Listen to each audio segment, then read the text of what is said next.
In today's video, I'm going to teach you how to navigate QuickBooks Online to view inactive vendors.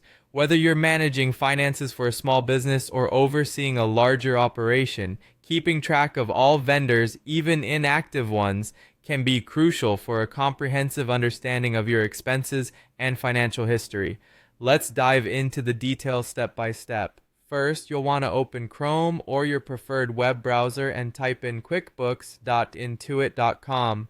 Once the site loads, proceed to sign in using your credentials. This will bring you into the main dashboard of QuickBooks Online, where you can access all the features and menus available to manage your account effectively.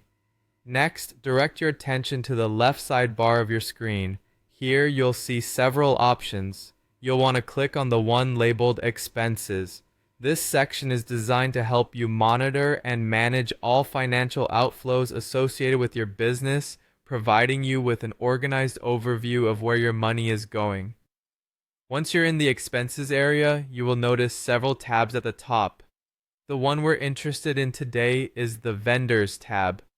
Clicking on this will take you to a detailed list of all the vendors associated with your account.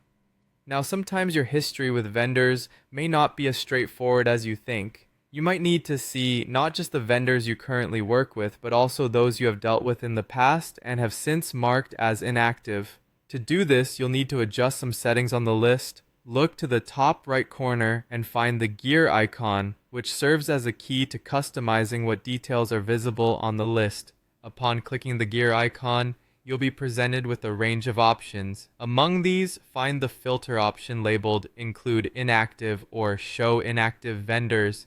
Checking this box will ensure that the list now displays vendors who have been marked inactive, typically appearing either grayed out or with an inactive label beside their names. This makes it easy to differentiate them from the active vendors you currently do business with. Now that your list shows both active and inactive vendors, you can make full use of the search functionality. If you're looking for a specific vendor, you can use the search bar to find them quickly.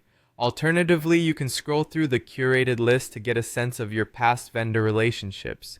This can be particularly useful for historical reviews or re-engaging old contacts if the need arises. And there you have it. You're now well equipped to view and manage both active and inactive vendors on QuickBooks Online. Remember, efficiently managing your vendors is a small but essential part of maintaining a well-organized financial system. Thanks for tuning in, and happy bookkeeping.